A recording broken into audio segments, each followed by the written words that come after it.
What's up, everyone? They let us make it to Friday again, so it's time for another episode of the Leaf podcast. So, first off, before we begin, I just want to ask how everybody's week was. Of course, I hope it went well, and if it didn't, let's hope next week is a better week. So, to start us off, I have a question. Do ghosts die? A man named Brian Sterling Vette seems to think that a ghost may have a lifespan of around 100 years. But what do you think? He says that while collecting data, he found that a lot of famous ghosts and haunts have no activity, or if there is activity, then it's very seldom now. It doesn't happen as much as it used to. And this number seems to go way up with places and just areas that are supposed to be haunted that are over 100 years old. So this asks the question, do ghosts kind of burn out? Do they fade away? Are they like a light bulb that seems to kind of stay lit for a long time and then just kind of fade out? And now one thing that I have to wonder as well, with all of these places, especially the ones that he mentions that are 100 years old or over, is it that the ghost burns itself out, or does it find a way to move on? And another question would be, since that places that are usually haunted have a certain energy about them, a certain aura, are these the same ghosts that we were experiencing 100 years ago, 50 years ago, even 10 years ago? Or are they different ghosts that just kind of take up the same habits? Because I mean, if people can lie, then ghosts can lie. And if ghosts are human, then, you can kind of connect the dots yourself. Just because a ghost says his name is Bob, it doesn't mean that his name is Bob. It could be anything. But back to what Brian was saying. He says, in simple terms, the second law of thermodynamics tells us that energy tends to disperse and degrade over time. I would argue that our findings show that ghosts do conform to the second law of thermodynamics, as they appear to run out of energy. So with these paranormal events that are supposedly really on the downswing in a lot of famous areas, do you think that this is true? Do you think that these spirits just kind of fade away like a light bulb? Or do you think that they've found a way to move on? I know that a lot of times there's all kinds of paranormal investigators, amateur or otherwise, that go to these places and try and speak with them, and sometimes they even try to send them on their way. And you also wonder if during that time that they do figure out how to move on. They could have been stuck in a routine for 100 years, and then eventually figure out that they're in a routine, figure out that they're dead, and move on. I also know that if the house that I lived in somehow became like a historical thing and I was a ghost in that house, I probably wouldn't want to associate with the tourists that come through anyways, but I'm also a little antisocial as it is. So for this next bit, we go to Mexico. There's ruins of an ancient city in southern Mexico, and in these ruins they found tunnels that extend to pretty deep in the earth. It's known as the place of the dead, the city of Mitla. Now they're considering it, or at least the article is, they're calling it the entrance to the underworld. Now the city and its tunnels were built by the ancient Zapotec civilization. It was said to be situated on top of a labyrinth of underground tunnels and caverns that again was called the entrance to the underworld, or in some cases, the back door to hell. The precise location of these tunnels would kind of go on to be lost to time. As empires rise and fall, and in this case the Spanish in the 16th century showed up, razed the city, and built new structures on top of its ruins. It seems that now though, with the advent of technology called ERT, electrical resistivity tomography, the researchers believe that they have finally found these tunnels, these back door to hell. And these aren't just regular pathways that are under the city. Some of these go 15 meters into the ground, or in some cases, the deepest one that they found is 30. Or in feet, that's about 98 feet I think, which is the 30-meter one, which that's really deep, especially for an ancient civilization to build these labyrinth of tunnels. There's also a particular tunnel that's under the church of San Pablo Apostol that measures 15 meters long and 10 meters wide. And not only that, but the one that's 98 feet is interesting because it's not the deepest one. That's just as far as their technology can go. So there's probably much deeper tunnels down there. There seems to be a thing in human history, especially in old civilizations, where we like to build a labyrinth of tunnels. Now, why did we do this? Is it like a thing where we thought we were digging to hell, to an underworld, or do we just like digging holes? Because digging holes is pretty rad, not gonna lie. In fact, one time, me and a friend went out into the woods and we dug a 5-foot deep hole, just because. Now, little did we know that this property was belonging to somebody else, and they were not very happy when they were walking on their trails and just came across a 5-foot hole. So we had to go fill it in. But that just goes to show you that people do just like to dig holes. But the Paris Catacombs seem to be different. They're lined with skulls. That's how many bodies down there, especially how many ghosts. And if you've seen the movie As Above, So Below, the Paris Catacombs are pretty spooky. And of course there's also a lot that we don't know about Zapotec society because, they were invaded by the Spanish and their city was burnt down. So if we could learn anything from these tunnels, that would be cool, but I would not want to go down in them. I'm not really claustrophobic, but I'm also not trying to find some demon thing down there in the tunnels that's been asleep for hundreds of years. Because it would definitely be my luck to go down there and just meet some H.P. Lovecraft style horror down there. But what do you think these were built for? Better yet, how many ancient civilizations do you think built something similar but we just haven't discovered it yet?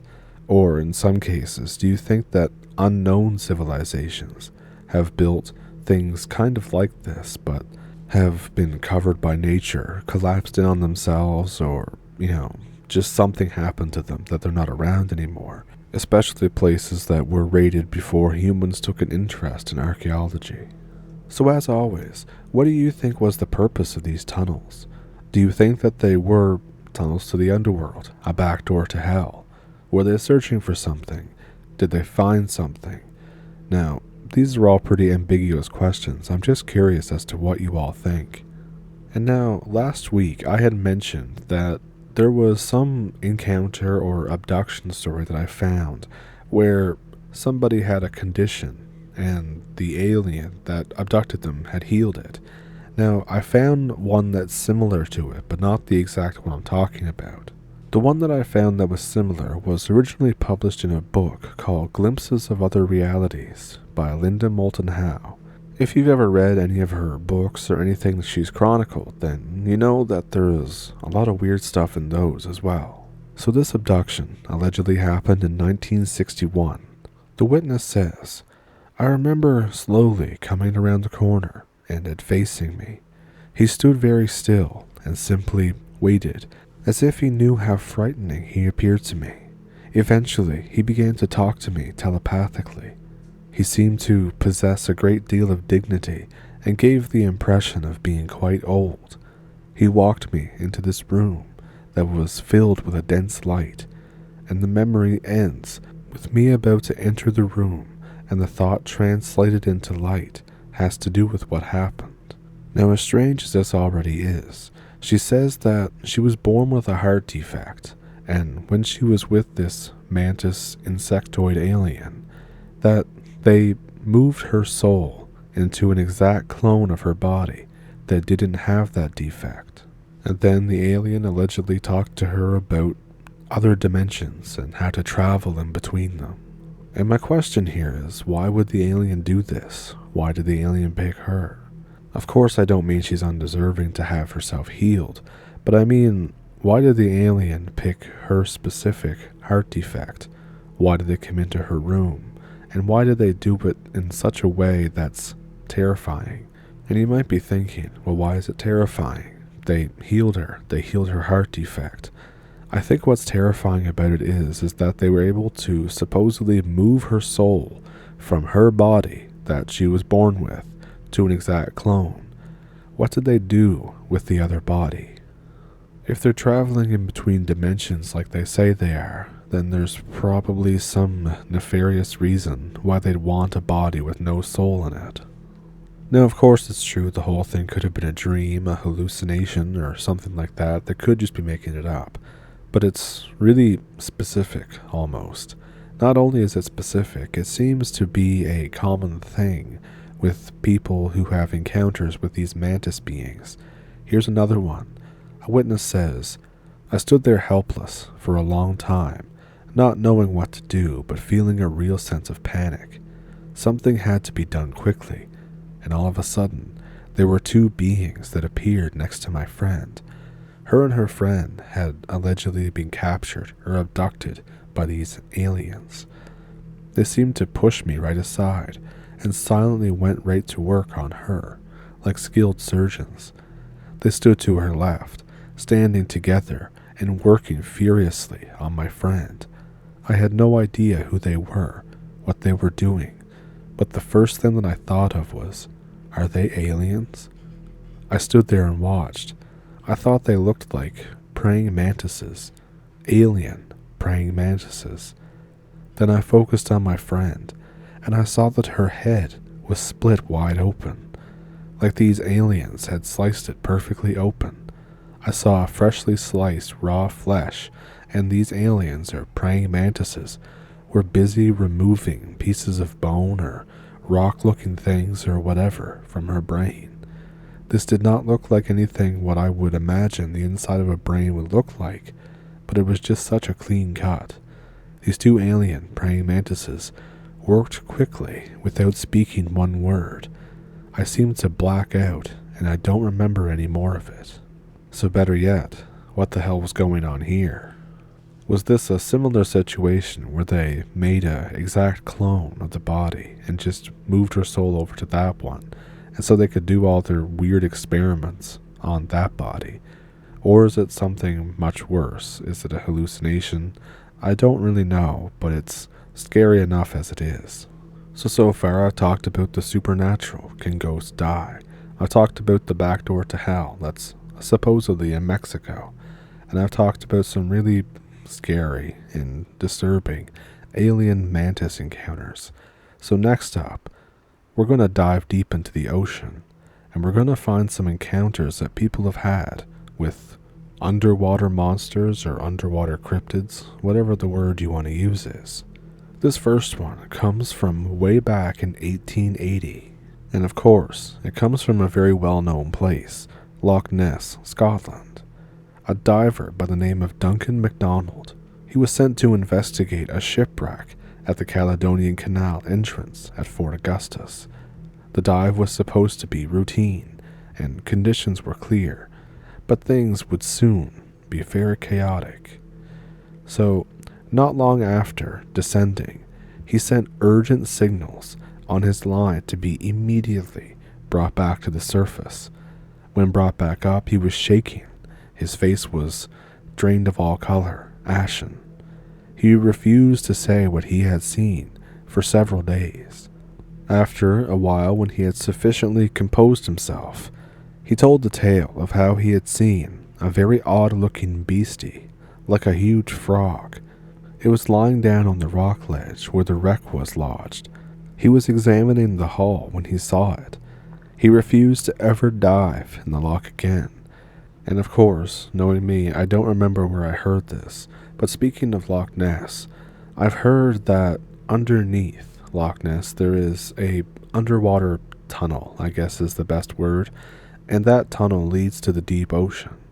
And of course you know where I'm going with that it's possible that if that's true, then who knows what's down there in that large cavern? Who knows what's in the deep ocean? It's the same as the theory that Bigfoot and other cryptids, or monsters I guess, use the cave networks in North America and Europe to migrate back and forth.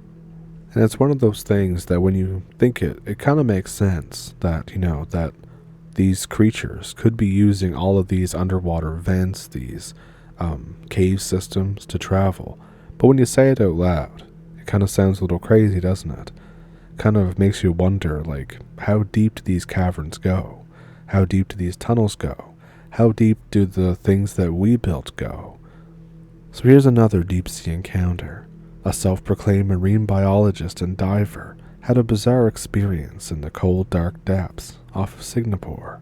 His name is Peter Wesker. He says, "We were underwater at a pretty ridiculous depth. To put into perspective, Everest reaches 29,035 feet. This drill, just beneath the surface, would go on for another 30,000 feet, on top of the 400 feet between the sand and the water surface. We were right down at the ocean floor. You never really get used to the sensation of being at such an incredible depth, having an endless abyss of darkness around you, knowing that you can't swim to the surface because if you do, you'll die on the way. There's such a heavy feeling of reliance on the surface team to get you out of there that you begin to feel a little helpless. The noise didn't help. We were searching around the metal supports of the oil rig structure, basically 4 massive pylons that thrust into the ocean floor to hold the surface platform up. It was ridiculously daunting and large underwater, with rust caked all over the surface of the metal, and more algae than I thought I'd ever have to see. A couple small schools of fish circled us as we scoured the place from, bottom to bottom. That was then when the noise began. It was subtle at first, and it wasn't just one sound. It was a mix between a roller door opening and a mesh sliding door opening and closing loudly, but at the same time so distant and quiet. But it didn't go away. T-32, Mike, do you hear that? I remember asking my coworker, Mike Davis. I was using my flashlight to search the sand for any source, but visibility was so poor that I could barely see 50 feet ahead. It still sounded incredibly distant, like it was far, far beneath the surface. I proceeded to oblige and radio into our surface team that there was an unconfirmed noise originating from beneath the surface. After a little while, they gave the order to continue the search. Reluctantly, we did, until the noise grew again, and again, and again. It had slowly turned from 2 separate little noises to a single loud noise, like an air raid siren screeching at us below the depths. It continued to rise closer and closer, and we could feel the ocean floor shaking. I cursed and made the call to ready the decompression chamber. We were leaving then and there, whether they agreed to it or not. The noise continued to roar toward us, but it didn't take me long to disregard that as utter nonsense. Every option, every potential ripped through my mind as we swam upwards as far as we safely could. We were waiting for the diving bell to be delayed. The noise grew closer and closer until I was certain it was about to burst straight out of the sand. Okay, that's as high as we can go. Stop here, I shouted to my 2 co-divers, knowing that this was the limit before hypoxia could set in. I calculated that on instinct, but checked my depth meter to confirm. The noise was just below the surface. Its rising and falling, blood-curdling screech made my stomach drop. I checked my sub-to-surface radio for replies, but static was the only noise coming through. They should have deployed the bell by now and confirmed by that point. Our inter-team comms were still operational though. I cursed again, but the noise drowned out any sound that I had. It was so close I could practically reach out and touch the sound, its vibrations tearing through the water and sending ripples upwards, outwards, and in all directions. I saw the silhouette of a diver resuming his stroke upwards before I shut my eyes as my head throbbed from the sound. It was only at that point that I realized that I couldn't even hear Davis talking anymore. Eventually, I must have blacked out. When I awoke, I was topside, being assessed by the auxiliary diver after decompression. In my hazy confusion, I never found out what happened to Keller or Davis. Nothing significant happened from there, except a stern talking to from our dive commander. I was to never speak of this again to anyone or the consequences would be dire. That was it. That was my anticlimactic conclusion. Whatever happened while we were out cold, whatever they found down there, had to be in the rest of that report. So what do you think that was?